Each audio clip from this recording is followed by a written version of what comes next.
de la palabra patrimonium, que significa patrimonio, bienes que se poseen de los padres. Esta es una definición muy etimológica, pero ya entrando a lo que es nuestro tema, el patrimonio de nuestros pueblos originarios, que es importante decir que las poblaciones asentadas en el territorio actual de la Ciudad de México, desde antes de la colonización y del establecimiento de las fronteras actuales, conservan sus instituciones sociales, económicas, culturales y políticas, sus sistemas normativos propios, su tradición histórica, territorialidad y cosmovisión o parte de estas. Todo esto se debe gracias a que la Constitución Política de la Ciudad de México, que entró en vigor el 17 de septiembre del 2018, muy recientemente, reconoció los derechos individuales y colectivos de estos pueblos originarios.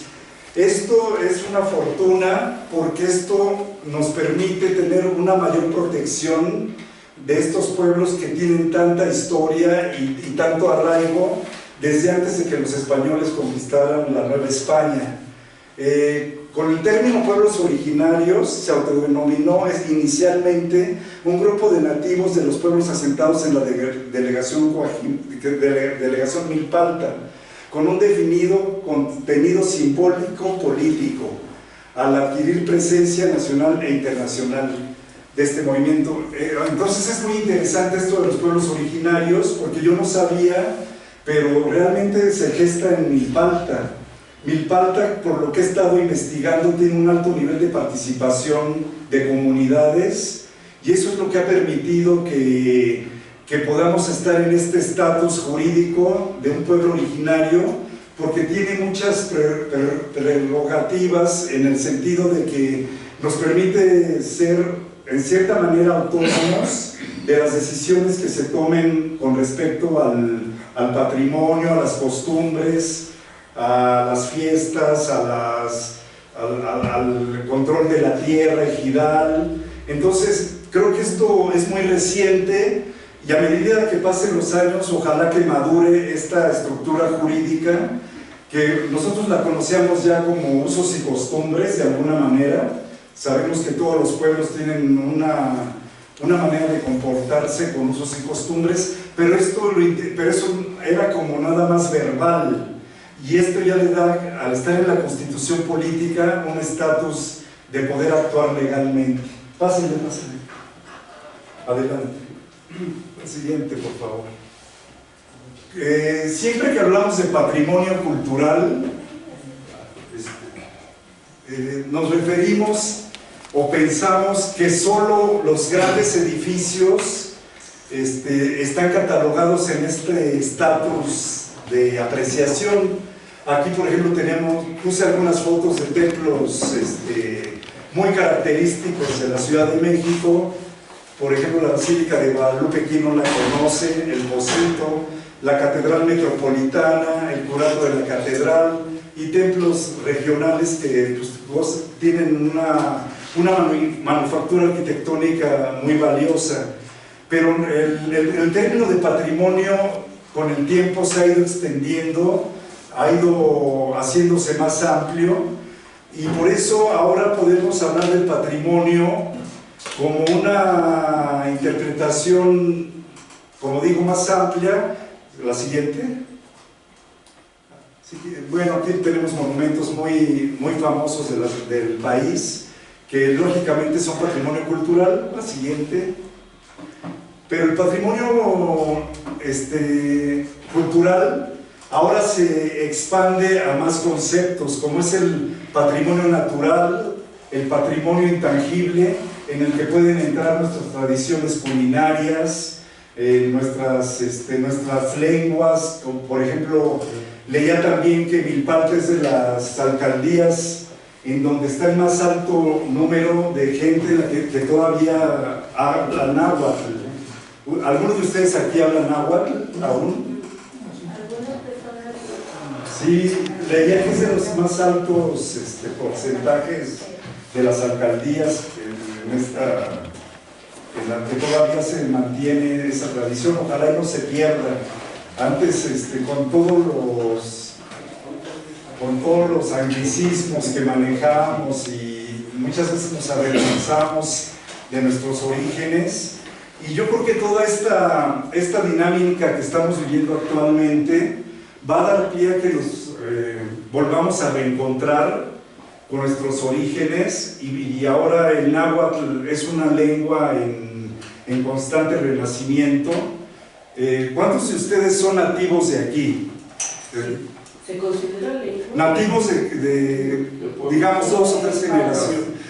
Nativos que viven aquí, eso sí, pero ¿quiénes tienen abuelos aquí o padres que ya eran de aquí? De la alcaldía en el parque, ¿no? Exacto, sí. Pues vienen bastantes. Y también los que llegan de otras zonas de la ciudad, con el tiempo se van adaptando a este sincretismo cultural y terminan siendo nativos, ¿no? Entonces, San Pablo Ostotepec uno de los aspectos importantes que vamos ahorita a platicar es el aspecto del patrimonio natural de Ostotepec, que forma parte también de toda su cultura. San Pablo Ostotepec es todavía uno de los reductos naturales de la Ciudad de México con mayor diversidad. Desde 1849, en que Alexander von Humboldt pasó por estas tierras, quedó maravillado de su flora y fauna. Alexander von Humboldt fue un investigador alemán que se dio la tarea de recorrer casi todo nuestro territorio y hizo investigaciones de flora, fauna. Si algún día pueden consultar algo de él, es muy interesante cómo se interesó por todo lo que pasaba en este país y dejó unas publicaciones que realmente nos han permitido conocer lo que en ese momento era México, y en base a esas investigaciones es que ahora podemos dar una concepción general de cómo los cambios que ha sufrido Ostotepec en lo que es su flora, fauna, porque él dejó registradas muchas de las especies, tanto de árboles, de plantas, y entonces la palabra Ostotepec en su tiponomía y en su glifo habla que viene del náhuatl, que es Ostotl, que significa cueva, y Tepetl, que significa cerro, con un sufijo locativo. Entonces Ostotepec significaría en el cerro de las cuevas, o encima de la gruta, o sobre la cueva, según varios investigadores. Es por eso que el glifo, que es el de su pueblo originario, es un cerro con una cueva y tiene en los centros como unas fauces. Estas son representaciones pues muy de la cultura prehispánica.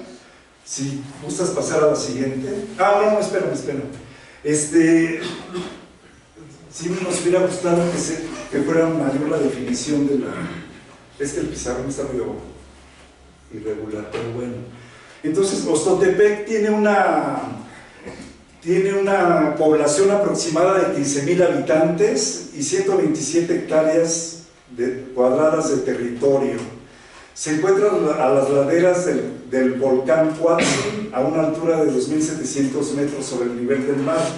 Eso quiere decir que estamos pues, aproximadamente 500 metros más altos que lo que es el centro de la Ciudad de México, lo cual hace una flora básicamente de bosque frío, lo cual yo he caminado esta zona del corredor Chichinautzin, que es un paisaje bellísimo, y es muy notorio cómo el paisaje está lleno de lava, ¿no? Porque estamos rodeados de un sistema volcánico. Si quieres más, da la siguiente. Esto es todo el sistema volcánico del Chichinautzin. Los circulitos son pequeñas formaciones de ceniza y piedra volcánica de menor tamaño, y los triangulitos son los volcanes escudo, que son los que en algún momento de la historia geológica hicieron erupción. Entonces, en general, San Pablo Oxtotepec tiene un terreno de composición volcánica derivado del sistema Chichinautzin, por lo que es rico en andesitas y basaltos. Es por eso que los terrenos no son en ocasiones fáciles para el cultivo, a menos que se mejoren. Sin embargo, son excelentes para el maguey y los nopales. Pues no de gratis esta zona de Milpalta, básicamente ha sobrevivido del nopal, del maguey, y en las zonas donde sí hay chinampas es donde se ha podido producir pues especies más de legumbres, flor y todo esto que pues, es parte de nuestro día a día.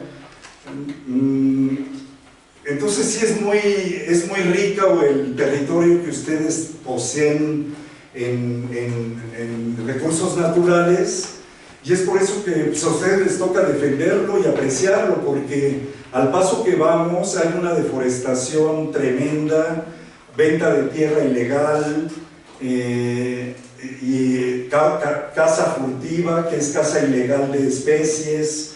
Entonces todos estos temas, ustedes como pueblo originario, yo sé que tienen ya una organización, pero es bueno tener conciencia para que se lo transmitan a sus hijos, a toda la gente joven, que sobre todo que es la que pierde este contacto con su patrimonio.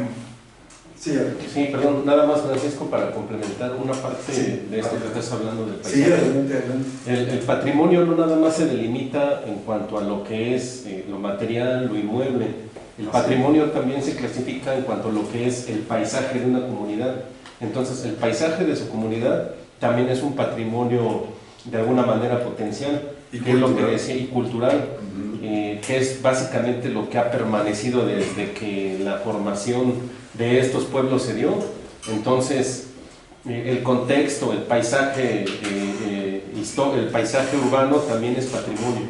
En este caso, lo que está explicando aquí el arquitecto, que estamos en una franja volcánica, estamos rodeados de lo que son respiraderos propiamente del cinturón de fuego que le llaman, ¿no? Entonces, todo eso ha generado particularmente este tipo de contexto, prácticamente único en el Valle de México, y también es patrimonio del paisaje.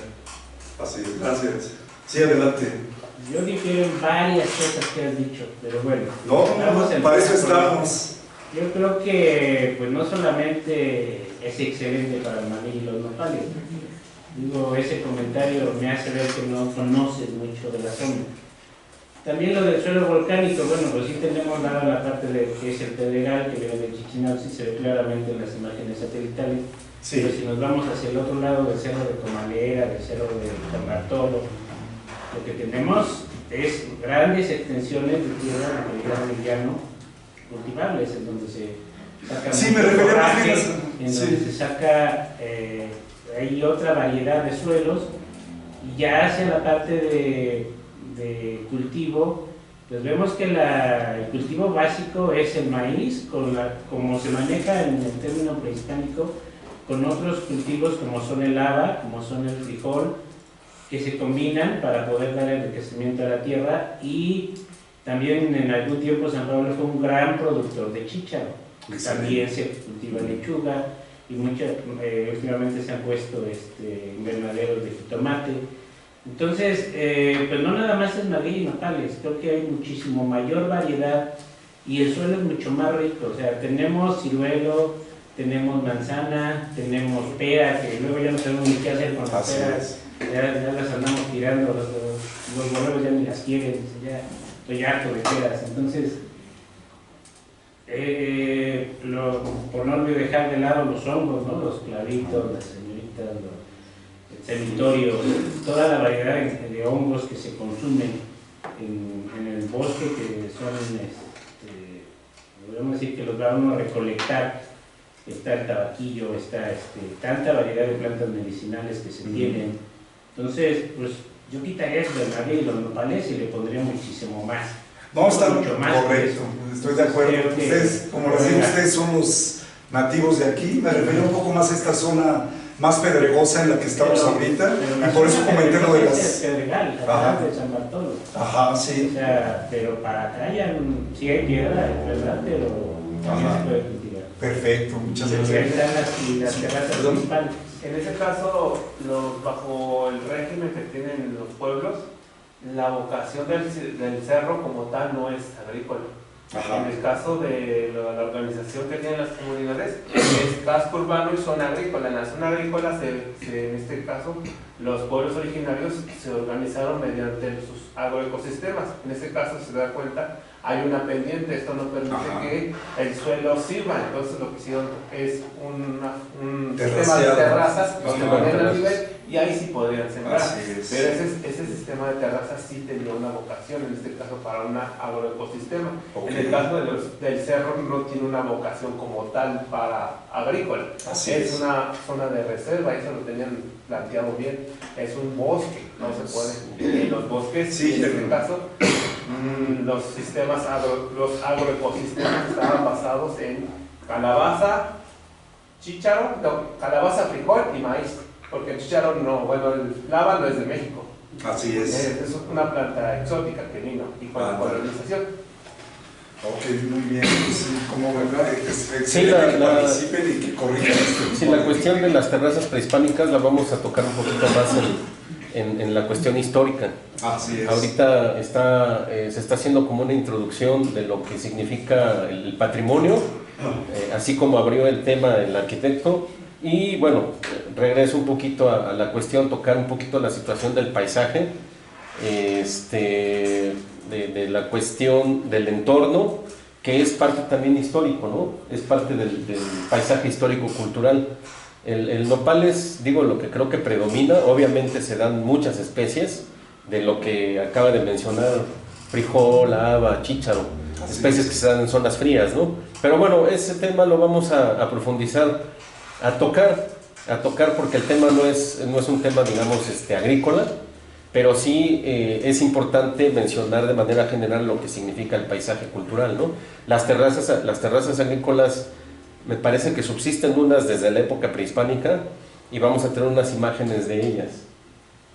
Perfecto, bueno, pues gracias por sus correcciones. Pasaríamos también al patrimonio arqueológico, que es parte también de todo este patrimonio cultural que estamos analizando. Encontré una tesis de una antropóloga de la ENA, que es María de los Ángeles Martínez, que en la década de los 90s, ella comenta que se encontraron acá en la zona oriente de Oxtotepec vestigios paleontológicos de un mastodonte de aproximadamente 10.000 años de antigüedad, así como un instrumento lítico de basalto de aproximadamente 5.000 años de antigüedad. En las montañas también se han encontrado petroglifos y entierros que datan de entre los años 1350 a 1521, o sea, según esto, en 1240 aproximadamente, llegaron los chichimecas a estas regiones y se adaptaron por las bondades que ofrecía esta tierra llena de encinos, recursos naturales, su cercanía con el lago de Xochimilco. Y sin embargo este florecimiento no les duró mucho porque los mexicas llegaron a someterlos y fue la manera en que se fundó ya lo que es Oxtotepec como tal, ¿no? Aquí tenemos algunas imágenes de petroglifos, algunos vestigios que se han encontrado. La siguiente. Antes de terminar con lo arqueológico, aún yo no tengo, a lo mejor ustedes saben más de esa historia de la parte de Chalmita, que he leído que fue el primer asentamiento religioso de esta zona de San Pablo Oxtotepec, y ya después se construyó esta parroquia en una ladera más baja. No sabemos aún si en Chalmita existe alguna pirámide, como es muy común en todos los asentamientos prehispánicos, que era donde siempre los conquistadores ponían la primera piedra de los primeros templos. ¿Alguno de ustedes sabe si contamos con algún vestigio de un basamento arqueológico en Chalmita? No, no se tiene, pero en el registro de Lina donde está registrada Sí. Chalmita, sí menciona que está sobre el Teocalli. No sé por qué o en qué se basaron, pero sí lo menciona. Ajá. El registro de Chalmita menciona eso. Ok. Lo que dice la tradición es que abajo de Chalmita también hay una cueva. Ok. Que tiene ramificaciones hacia los puntos cardinales. Muy bien. Yo siempre que me paro en el atrio donde está el chapitel, siempre he visto esas escalinatas. Me pregunto si las hicieron con Chalmita o ya estaban ahí. Porque Así son es. unas escalinatas irregulares, se ve y ya tienen un buen rato, ¿no? Bueno, yo tengo uso de razón. La parte de atrás había escalinatas de piedra. Ándale. Ajá. La parte de atrás, toda esa parte que vino el gobierno y tumbó y deshizo, era un cerro feo, porque sí estaba feo el cerro, pero de la calle hacia arriba, la calle de abajo hacia arriba, eran escalinatas de piedra bien hechos. La misma obra la tenía la escalinata del frente del templo viejito de Chalmita. Las que estaban son irregulares, son redondas. No sé quién fue. No es el templo, es la capilla. Ajá, por eso la capilla del Ah, frente. sí, la capilla. Toda esa parte era piedra. Ajá. Todo el piso de abajo no era piso, era piedra, era empedrado. Ok. Pero pues no sé, llegaron y echaron revoltura y pues, taparon todo eso, pero abajo. Eso fue por una modernización que se hizo por los años 70, como por los años 80, que se hizo una modernización ahí porque se estaba reparando como tal la capilla. Pero entonces llegó INA y nos dijo que no se debería de trabajar con ese tipo de materiales y se paró, pero posteriormente, cuando era delegación, la delegación vino y hizo esa obra. Okay. Entonces por eso se perdió. Lo que sí está comprobado es de que de la capilla de Chalmita hacia aquí, hacia la parroquia, o sea, subterráneo, había un río. Sí, subterráneo había un río que llega desde Chalmita, baja por la calle de Allende y llega aquí hasta la parroquia. Eso sí estaba comprobado por los abuelitos, por decir algo. Entonces eso es lo que hay que ver ahorita, de que no se pierdan esos monumentos históricos, ¿no? Porque eso es yo pienso que esta es la finalidad de la plática de ustedes. Así es. Enriquecer el conocimiento, vamos.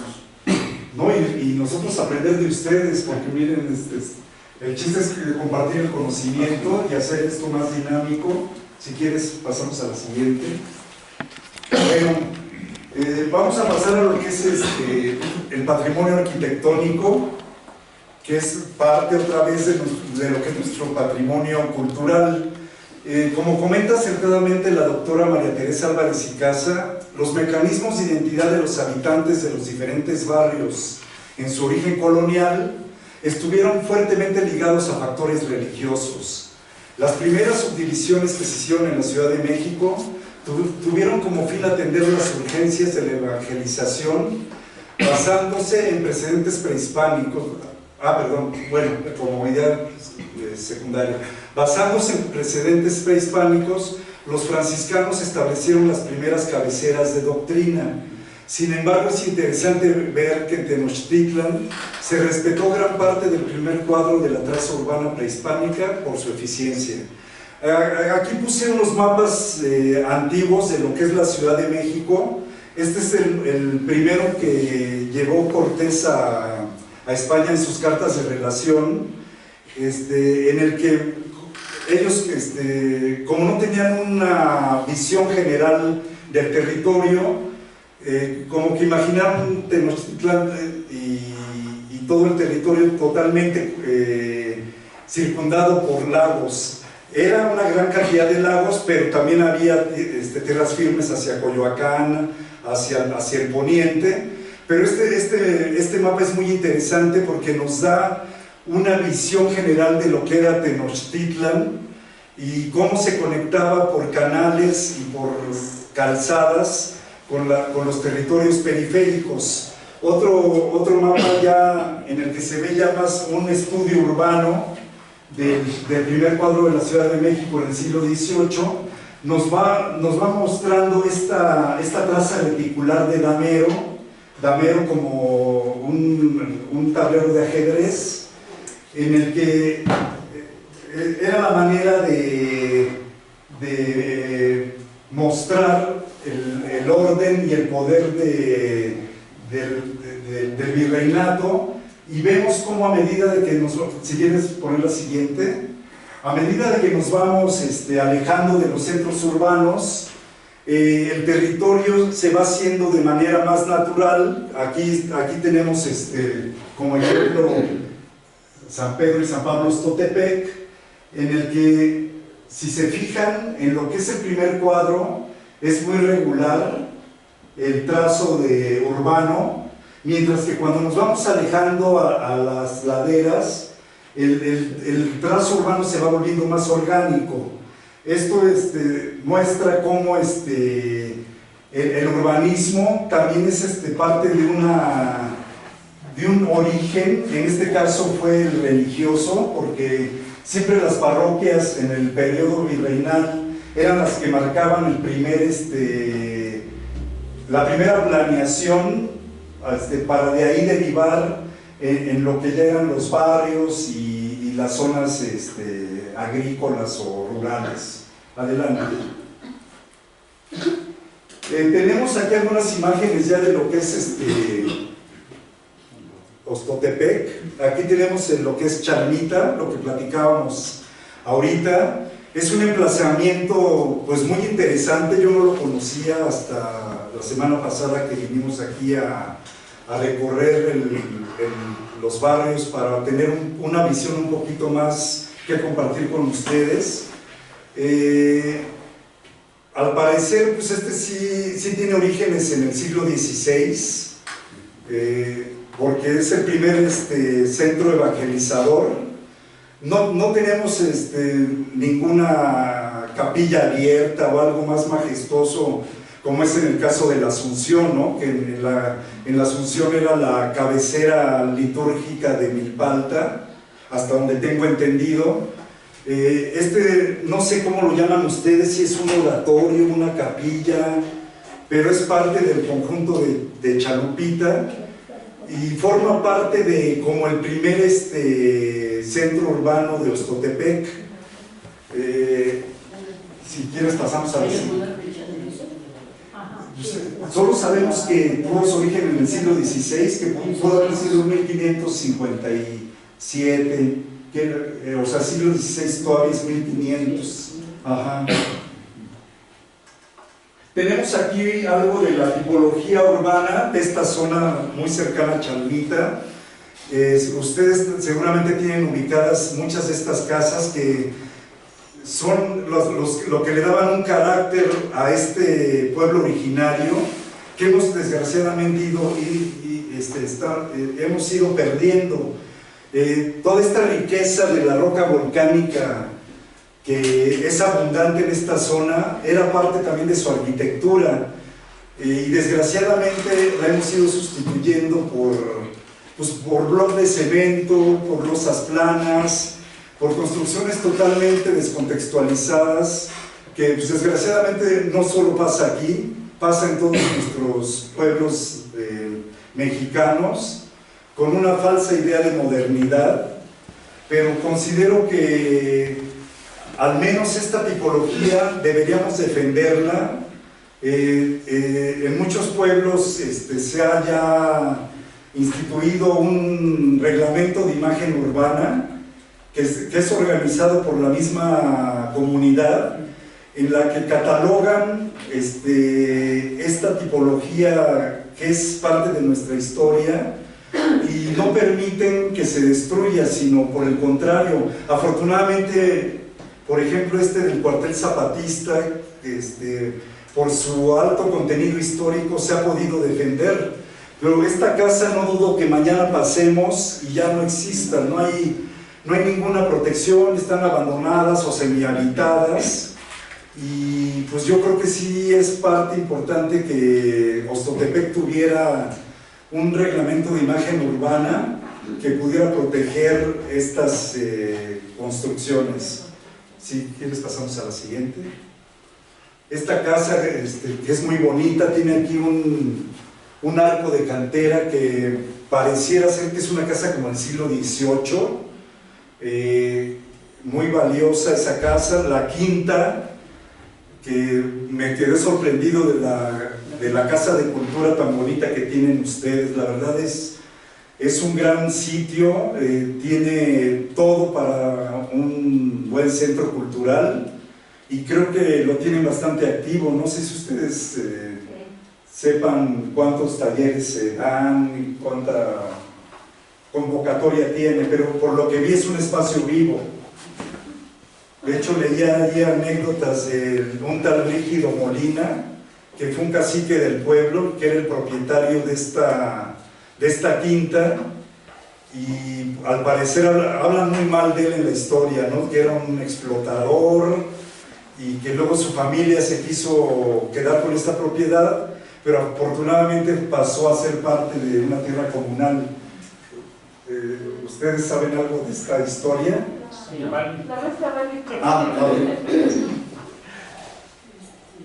sí. Está hecha en el siglo XVIII ya. Sí, aquí tienen las fechas, 1300. Ajá, sí. Lo ves o poco que he leído en alguna parte. Ajá. Pero es todo territorio de la banda, Sí. es comunal. Ajá. Y nosotros no tenemos propiedad privada.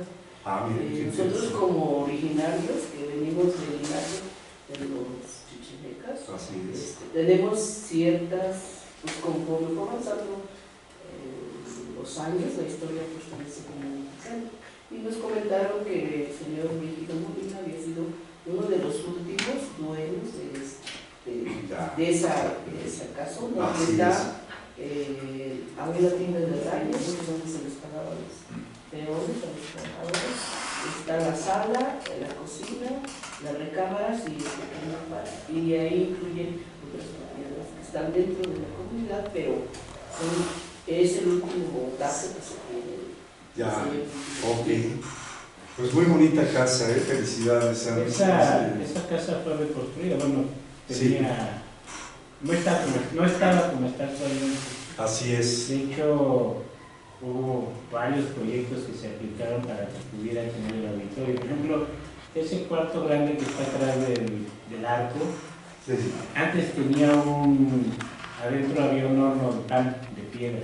Así es. El cual se destruyó y ahorita ya está completamente vacío para exposición, pero tenía un horno de pan y la parte que está en la parte de la biblioteca y los salones, eso eran como caballerizas. Así Por eso es. tenemos una puerta lateral que es la puerta trasera por donde entraban y salían con los caballos y carretas. El dueño, bueno, uno de los dueños, como dice, fue Rígido Molina, que fue uno de sus familiares que fue sacerdote durante la época de los cristeros, que decían que ahí de hecho el cuadro del sacerdote, la foto del sacerdote está todavía en la Casa de la Cultura, que ahí se hacían las ceremonias religiosas cuando estaba prohibido por los cristeros, que es cuando el sacerdote estuvo ahí habitando. Después entiendo que, bueno, como ya no tuvo descendencia y quedaron familiares ya lejanos, y después se murió el señor, que ese sí, no creo que su nombre sí lo conocí porque cuando se inauguró el CONALEP, ahí no era Casa de Cultura, era todavía propiedad privada, ahí se hizo la comida donde vino el director general y todos los funcionarios, y se hizo la comida ahí en ese edificio. Entonces, pues estaba habitable, tenía su cama, tenía todo, cocina, todo, como una casa en el patio de enfrente. Se le habían adicionado otras construcciones, que era como un kiosco a la mitad del patio, que se ve el jardín. Así es. Pero se derribó porque era una construcción que estaba completamente fuera de contexto era de columnas de cemento, entonces se derribó para conservarlo y se le aplicaron varias remodelaciones, como les comentaba. Obviamente se revisionaron los baños, que ahí se ve la construcción blanca que está fuera de contexto, porque eran necesarios para una casa de cultura. El señor Brígido, hay muchas, incluso leyendas, podríamos llamarlo, de que tenía pacto con el diablo, porque se iba al monte y regresaba con dinero. Mi teoría es que San Pablo Astotepec está ubicado en un punto central entre la carretera, entre el camino de Cuernavaca y el de Puebla. Entonces yo creo que en esa época que estaban aquellos plateados y todos ellos, pues que este señor se dedicaba a eso. Ajá. Y entonces se salía del pueblo y iban a saltar ya sea de cualquiera de los dos lados, los bandidos del Río Frío y todo eso, y obviamente regresaban con dinero. Entonces la gente decía que se iba al monte y que se parecía al toro, y otro decía que se lo tragaba el diablo y luego lo regresaba con dinero. Pero yo creo que pues, realmente el dinero pues, lo obtenía de ahí, de esos saqueos que hacían esas bandas en aquella época. Porque coincide la fecha con los bandidos del Río Frío, los plateados y todos ellos. Entonces, bueno, y ya todas las historias pues, de un hacendado que obviamente obligaba a los peones hacía préstamos y luego le decía tienes que pagarme el día 12 a las 12 del día y el señor no estaba, y ya cuando llegaba pues decía no, pues ya es que ya pasó la hora, ya no me puedes pagar porque yo te dije el 12 a las 12 del día y mira, ya son las 3 de la tarde, pues ya no. Entonces, pues cuestiones como esas, decía, ¿no? Que si viste hay dos aljibes aquí en San Pablo, que es el del cuartel zapatista y de la Casa de la Cultura, ambas construcciones del mismo dueño. Y decían que esos aljibes se conectaban agua y luego la vendía, porque obviamente no había, pues no hay ríos, entonces en las épocas de sequía él tenía ese depósito y él vendía el agua a los pobladores. Son varias historias que podríamos pasar, yo creo que todo pues el es más o menos. Yo estuve ahí en la Casa de la Cultura 3 años. Es bonito, es trabajoso porque es comunal, no tenemos, si tú vas no ves ningún logo de alguna institución gubernamental. Así es. Entonces, pues aparentemente dices, bueno, la población ayuda, pero termina uno barriendo, trapeando. Tiene poco presupuesto. No hay presupuesto. Entonces, por ejemplo, nosotros hacíamos cursos de verano para los niños y por ejemplo, un señor dijo, oye, yo no tengo para escribirlo. A ver, yo te doy el material, ayúdame a permeabilizar esta parte que ya se está bloqueando y tus niños vienen al curso. O sea, cosas como esas tienen que hacer para poder darle mantenimiento y mantenerla tan bonita como está. En el sismo sufrió afectaciones, el arco quedó muy débil, de la base se partió, se abrió. Afortunadamente después ya con lo del seguro se pudo arreglar. También algunos de los salones fueron grietas. Y la parte, lo que vimos, la parte como está construida, la parte que va hacia la calle Zapata, que es donde está la biblioteca, los muros se separaron, los muros divisores de la barda que está sobre la calle.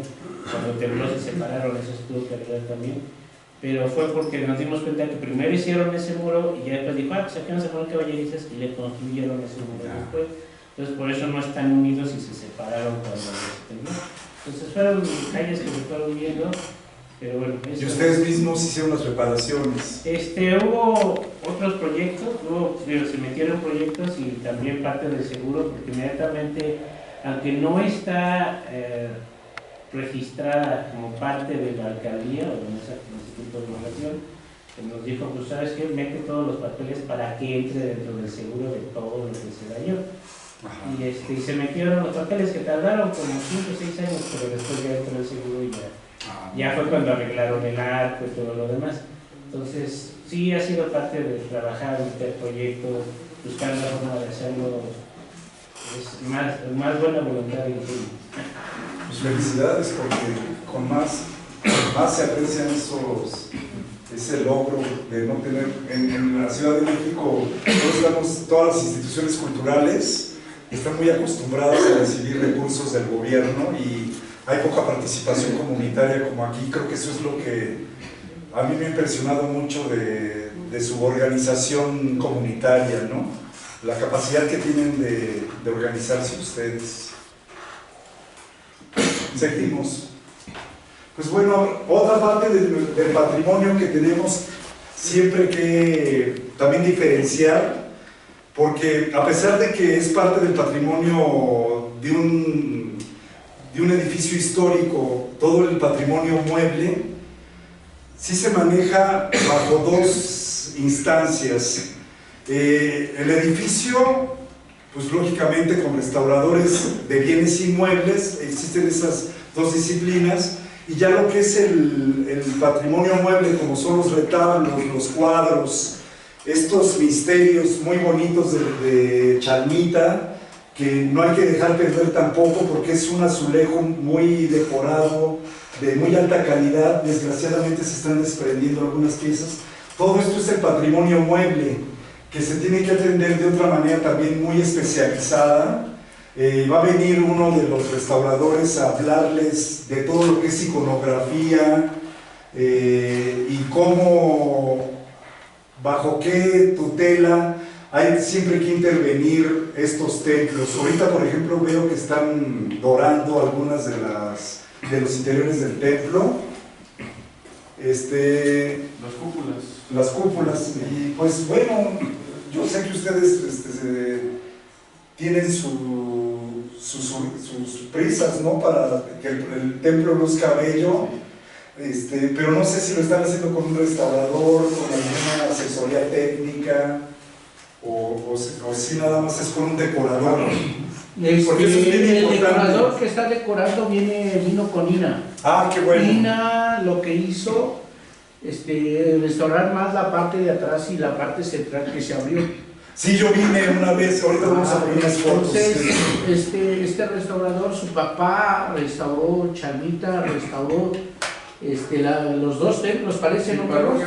Los dos templos, el papá ya murió, pero ahora es el hijo y él lo trajo el INA. O sea, por parte de ahí pues, lo tomó el padre Juan y comenzó a hacer los trabajos. O sea, no es una persona así que vino de la noche a la mañana y dijo yo lo voy a hacer. Sí, hay que inclusive él nos ha estado dando todos los deterioros que tiene, lo que le decía yo la vez pasada que vinieron para que se hiciera este curso. Sí. Le decía yo los problemas que tiene. Inclusive el hermano del padre Juan, la vez pasada, hace unos días platicamos de eso y él conoce eso porque también su papá fue pintor, o sea, él es de Xochimilco, entonces tiene conocimiento sobre pintura y artesanía. Como dice, no cualquier pintura le puedes poner a esto porque no es pintura como la que utilizamos. Así hay que comprar pinturas especiales. Entonces están comprando las pinturas especiales y él nos decía que sobre el templo teníamos ese problema que yo le hice saber de los huecos que tiene de yeso. Ajá. Y nos estaba diciendo él que no, o sea, que es normal en una estructura de piedra y de yeso, o sea, no en todas partes queda como en bloc. Dice, pero eso nunca se va a caer, o sea, ese hueco nunca se va a desprender. Dice, son partes que se hacen por la misma respiración de la tierra, porque es tierra y piedra. Dice, no pega en todo su complemento del yeso. Dice, no es como esto, que lo tocas y entonces vas a encontrar partes huecas porque parte es tierra. Entonces es la parte donde no va a unirse Sí, vamos a abordar ese tema en otra de las sesiones, que es totalmente centrada a sistemas constructivos y manera de intervenirlos, que va a ser otra. Ahorita esto nada más es una introducción, una visión general de cómo está dividido el patrimonio, y vamos a atacar esos temas específicos de problemas constructivos. Por ejemplo, sabemos que San Pedro y San Pablo Xotepec, sus muros tienen, mucho de su mampostería está pegada con lodo, entonces hay una manera muy especial de atender esos muros. No es nada más llegar con cemento o con cal, sino que tiene uno que analizar los morteros y entonces ya poder atacar de manera correcta, pero será tema de especialidad. La tierra que se utilizó ahorita tuvo que llevarse las muestras. Así es. Para hacer un estudio porque pues ya nos explicaron los malos trabajos que se hacen aquí cuando los conocemos. Entonces se tuvo que buscar tierra y se la llevaron.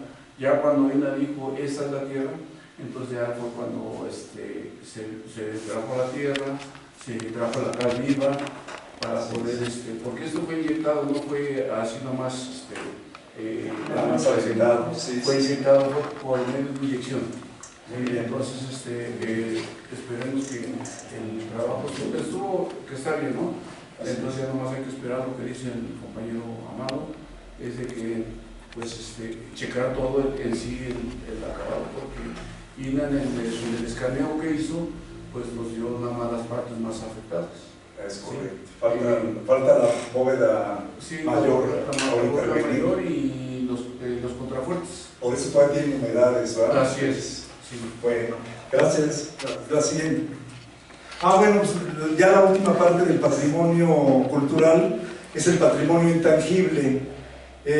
Como saben, el patrimonio intangible pues es toda nuestra tradición culinaria, música, danzas, que muchas veces no se contempla como un bien cultural de la manera apropiada. Sí, de verdad. Entonces encontré como, ahora sí que como elogios de toda la organización que tiene San Pablo Xtotepec comunitariamente, y si quieren las leemos o luego se las pasamos por escrito, pero en general es como lo que platicábamos ahorita, cómo están organizados. Por ejemplo, aquí yo no alcancé a detectar lo que acaba de decir la maestra de la tierra, que no hay propiedad privada aquí. Eso yo no lo sabía, la verdad. Yo creí que aquí en la zona histórica se había propiedad privada, pero por lo que me dicen todo es comunal. Entonces eso es muy interesante y pues todo eso da pie a que ustedes definitivamente estén más unidos en la defensa de todo este patrimonio. Si quieren, seguimos. Me encontré también esta película que yo no conocía de López Tarso. Sí, que es muy interesante porque sale Xtotepec todavía de una manera muy virgen. Aquí el templo era cementerio. Así es, ahí se ve la foto de hasta allá. Y estamos hablando del año 63, 67. Entonces es un gran documento porque muestra Xtotepec todavía de una manera muy campirana, muy real, con toda la arquitectura todavía conservada. La plan seccional, esa es la escuela, sí. Le hubiera tomado toma donde está como maestro. Él está parado en el asta que estaba allá en Chalmita. Ya. Esa parte está donde le dio atrás los escalones a un lado. Todavía existe la bóveda, todavía está ahí, pero ya está muy enterrada. Ahí es donde está parado él. El jardín de niños y el mercado era deportivo. ¿Todos ya vieron esa película? Todos yo iba a salir en esa. La verdad, les cuento.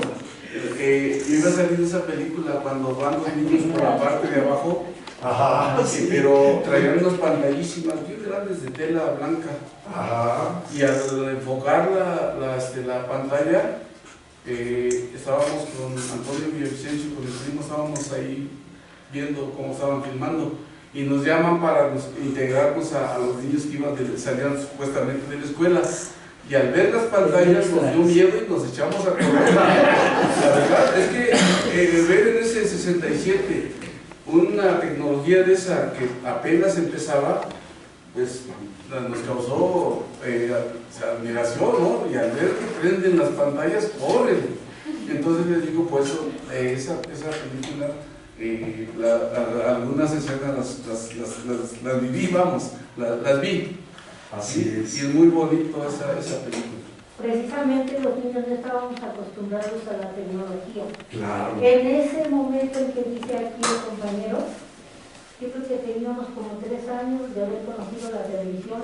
en blanco y negro aquí en el pueblo. Así es. No teníamos tanto dinero y entonces hubieron personas que pudieron adquirir televisión. Entonces nosotros como niños íbamos a las casas, Sí. pagábamos para ver la televisión y eran muy poquitas televisiones. Entonces él, pues sí, al ver algo así, dice el niño, mejor le compro. No, pues qué interesante. No, sí, es muy bonita, por eso cuando yo la veo, pues me acuerdo de esa película, ¿no? Pues estábamos bien chavitos y nos invitamos a que formáramos parte de los que van formados por la parte de la que llega hacia Zapata.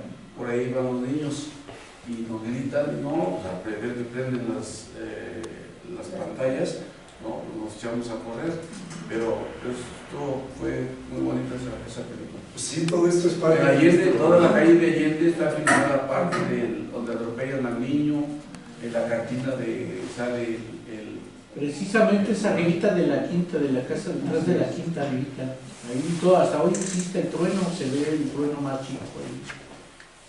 Las nopaleras que había. Bueno, sí. Bueno, y otra parte de este patrimonio intangible es esta relación que tiene Oxtotepec con la Revolución Mexicana, centro de zapatistas, de cuarteles zapatistas, y no se diga ya en el siglo XXI con el tercer Congreso Nacional Indígena, en el que fue su comandante Marcos, que ha marcado también esta comunidad con ese zapatismo tan arraigado. Sabemos que el zapatismo no todo es ahora sí que una etapa fácil para la gente que vivió aquí. Se hicieron también muchas atrocidades por parte de federales y zapatistas, pero es una parte histórica importantísima de San Pablo Oxtotepec, que yo creo que lo ha tenido marcado en toda esta zona agraria, ¿no?